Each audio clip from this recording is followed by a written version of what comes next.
역대하 32장 24에서 33절 말씀입니다.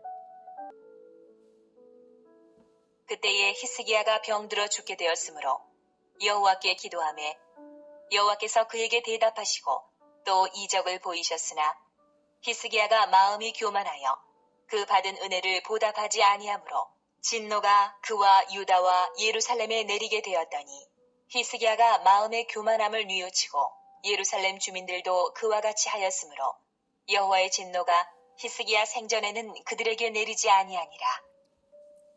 사랑하는 형제 여러분, 1월 12일 목요일 저녁 목상에 오신 것을 환영합니다. 29에서 32장까지 히스기야의 치세를 길게 보도하고 있는 중이고요. 29장에서는 신앙개혁을, 30장에서는 거국적인 유월절 준수를 재개한 것을, 31장에서는 성직제도, 제사제도, 11조를 회복한 것을 보도했습니다. 본장 23절까지에서는 아수르 침략을 당하여서 여러 가지로 국방에 힘쓴 것과 백성들의 믿음과 용기를 불러일으킨 것과 또한 사네립이 신성모독 발언으로서 협박하는 것을 듣고 하나님께 히스기야가 호소함으로써 하나님이 직접 싸우셔서 아수르를 물리친 것을 보았는데요. 오늘 본문 24절부터는 그의 개인적인 실패가 나라의 실패가 된 점을 말하고 있습니다.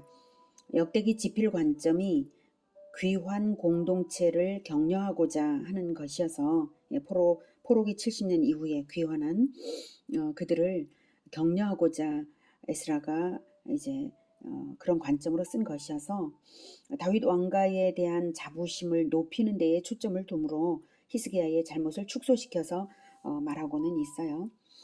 자, 24절. 그때에 히스기야가 병들어 죽게 되었으므로 여호와께 기도하매 여호와께서 그에게 대답하시고 또 이적을 보이셨으나, 여기서 그때에는 23절 이후를 말하는 것이 아니고요. 1차 침략을 당할 즈음입니다. 왜냐하면 생명 연장 기간이 15년이고 이제 15년 연장 받거든요. 15년이고 히스기야 통치 29년 기간이 주전 725년부터 주전 687년까지이므로 병에 걸린 이때는 이제 그 15년을 계산해 보면 아수르 1차 침략인 주전 701년경과 시기가 같습니다. 다만 기록자가 사건 발생 순서와 관계없이 주제를 드러내고자 하는 의도에 따라 편집을 해서 이제야 기록을 이 말을 하는 것입니다. 아수르의 침략을 당하고 1차 침략을 당하고 동시에 죽을 병에도 걸린 히스기야가 하나님께 통곡하며 기도했을 때에 하나님께서 응답하시고 이적을 보이신 그 사건인데, 그 사건을 열왕기에서 보겠습니다.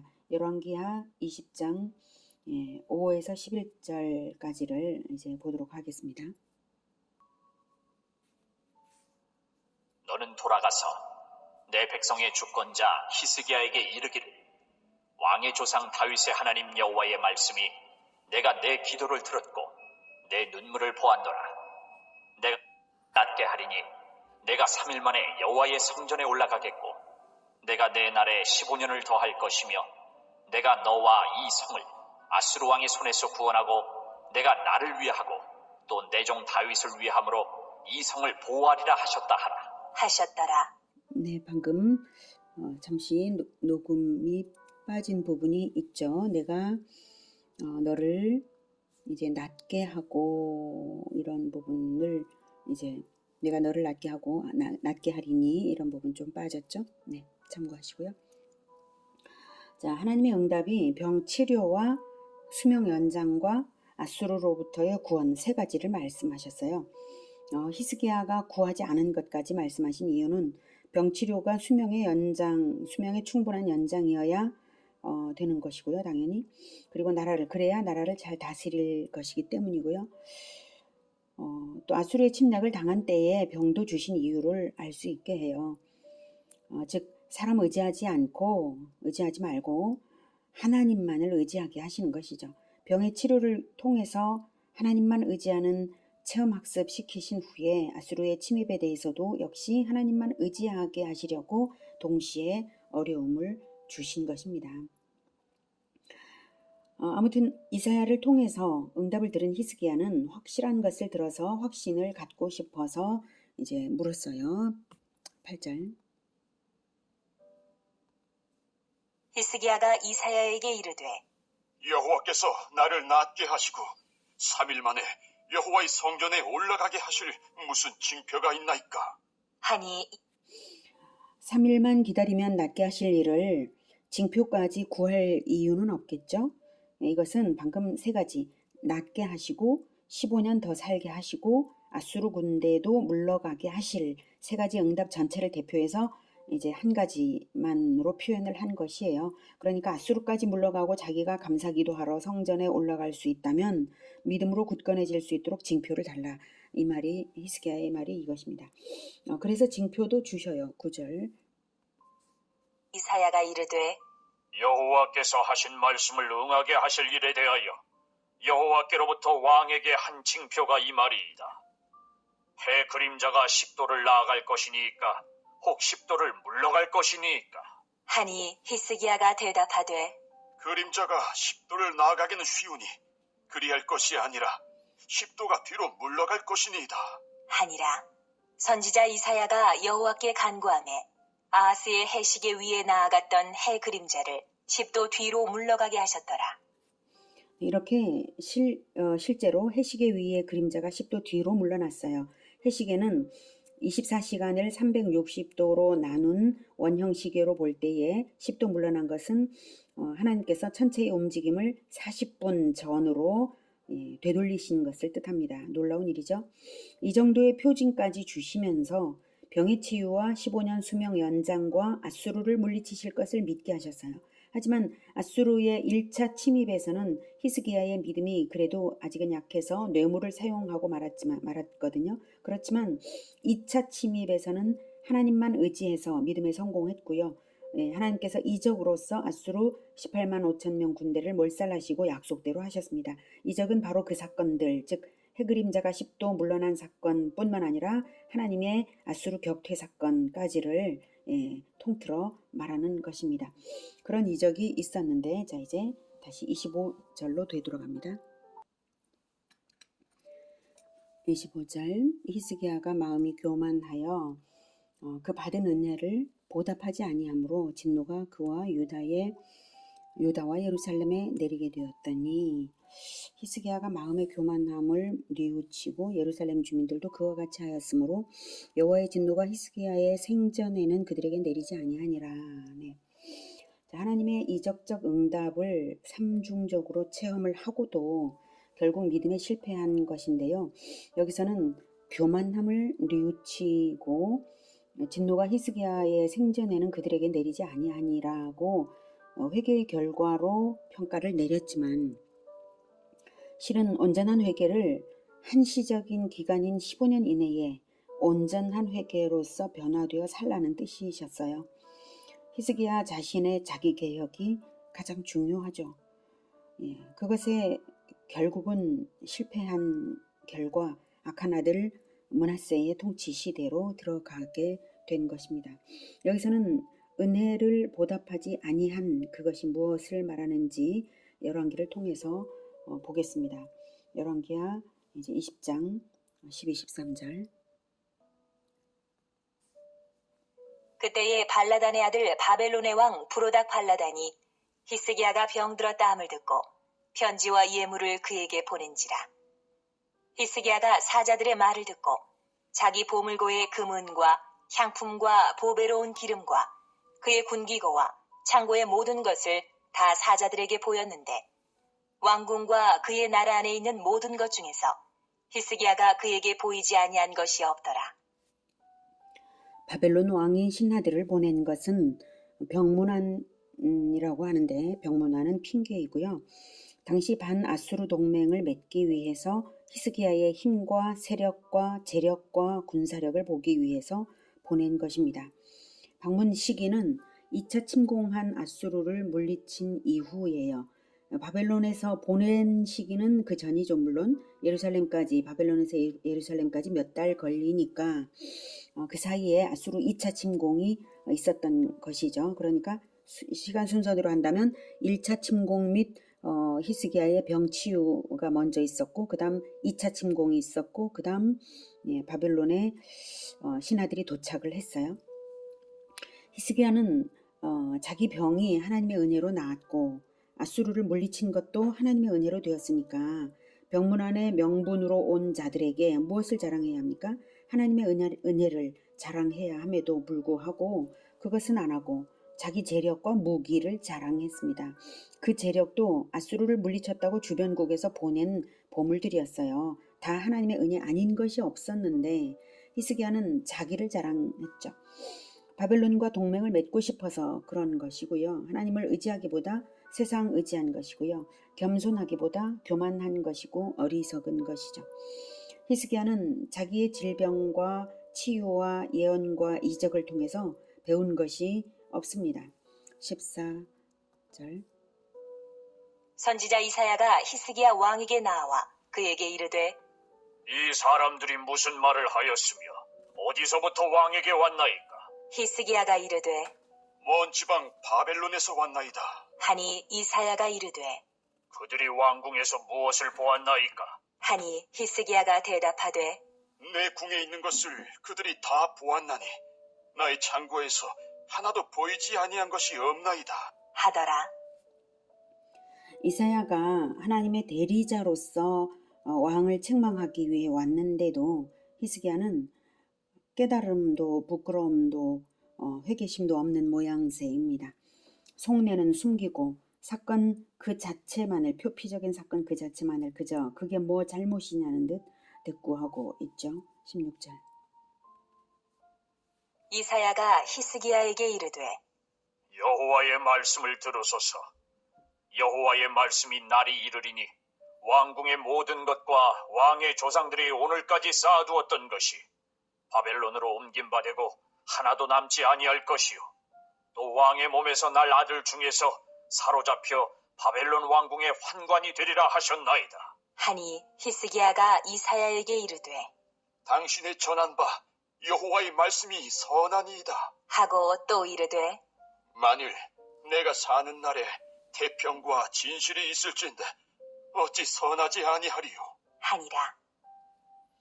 결국 하나님의 최종 심판 선언을 듣게 되는 거죠. 날이 이르리니는 그날이 드디어 도달될 것이다 라는 뜻입니다. 네, 그날 바로 심판의 날, 멸망의 날이죠.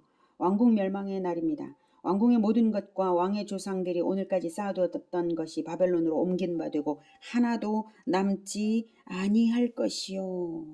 예. 마침내 바벨론에게 멸망당해서 다 빼앗기고 아수르가 아니라 바벨론에게 멸망당하는 거예요. 다 빼앗기고 포로가 될 것을 말하는 것이고요. 히스기야의 고손자 대에서 이루어집니다. 18절. 또 왕의 몸에서 날 아들 중에서 사로잡혀 바벨론 왕궁의 환관이 되리라 하셨나이다. 히스기야의 아들 므낫세가 한번 포로가 되어서 1차적으로 성취되어 나중에 마침내 고손자대에서는 총체적으로 성취됩니다. 그런데 히스기야의 대답이 가관입니다. 만일 내가 사는 날에 태평과 진실이 있을진데 어찌 선하지 아니하리요. 예.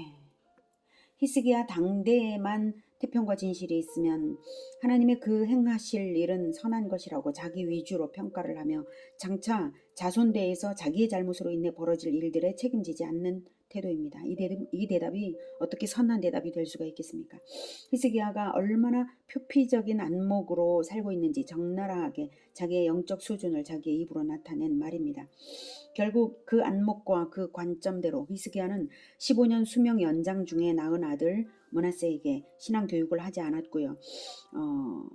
그의 아들 므낫세는 이스라엘 역사상 극히 악한 왕 중에 하나로 남게 되었습니다. 므낫세에게 신앙 교육이 꾸준히 있었다면 결코 있을 수 없는 극악한 통치가 므낫세의 통치였습니다. 27절.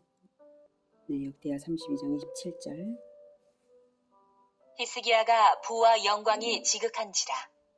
이에 은금과 보석과 향품과 방패와 온갖 보배로운 그릇들을 위하여 창고를 세우며 곡식과 새 포도주와 기름의 산물을 위하여 창고를 세우며 온갖 짐승의 외양간을 세우며 양떼의 우리를 갖추며 양떼와 많은 소떼를 위하여 성읍들을 세웠으니 이는 하나님이 그에게 재산을 심히 많이 주셨음이며 이 히스기야가 또 기혼의 윗샘물을 막아 그 아래로부터 다윗성 서쪽으로 곧게 끌어들였으니 히스기야가 그의 모든 일에 형통하였더라. 그러나 바벨론 방백들이 히스기야에게 사신을 보내어 그 땅에서 나타난 이적을 물을 때에 하나님이 히스기야를 떠나시고 그의 심중에 있는 것을 다 알고자 하사 시험하셨더라. 네. 히스기야에게 하나님이 베푸신 것과 그가 하나님의 시험에 합격하지 못한 것을 총괄적으로 말한 것입니다. 32절. 히스기야의 남은 행적과 그의 모든 선한 일은 아모스의 아들 선지자 이사야의 묵시책과 유다와 이스라엘 열왕기에 기록되니라. 히스기야가 그의 조상들과 함께 누움에 온 유다와 예루살렘 주민이 그를 다윗 자손의 묘실 중 높은 곳에 장사하여 그의 죽음에 그에게 경의를 표하였더라. 그의 아들 므낫세가 대신하여 왕이 되니라. 오늘은 히스기야가 받은 은혜와 시험에 실패한 것을 통해서 배웠습니다. 진정한 성공은 자기 개혁을 하여서 겸손한 자가 되는 그것이고요. 하나님의 은혜를 갚기 위한 목적으로 인생을 살아야 하는 것입니다. 하나님께 받은 은혜를 세어보고 내가 얼마나 갚아드릴 수 있을지를 세어본다면 내가 얼마나 은혜 갚기에 부족한 자인지를 알 수 있을 것입니다. 우리가 받은 은혜가 어떻습니까? 히스기야가 받은 그것과 비교할 수 없을 만큼 우리는 하나님의 아들의 생명을 받지 않았습니까? 왕적인 제사장의 지위를 받지 않았습니까? 예수 제자의 그 사명을 받지 않았습니까? 놀라운 영광을 받았습니다. 우리가 은혜 갚기에 부족한 자다. 이것을 알면 잘되는 중에도 교만할 것이 없고요. 자기 자랑을 할 것도 없어서 대를 이어서 은혜를 갚기 위해 애를 쓰게 되는 그것만이 있을 뿐입니다. 내가 아무리 잘해도 지도자의 아들이나 제자가 잘못하면 모든 것이 뒤엎어질 수가 있으니까요. 진짜 성공이란 뭔가 하면 우리 주 예수님이 오실 때에 나의 후계자들이 잘하고 있어야 내가 잘하는 것이죠. 한 세대만을 보고 평가하는 것은 온전한 평가는 아닙니다. 하나님께 받은 은혜를 갚기 위해서 살고 하나님의 은혜만을 자랑하는 우리 모두가 되기를 기원합니다. 기도하겠습니다. 하나님께서 우리에게 베푸신 은혜는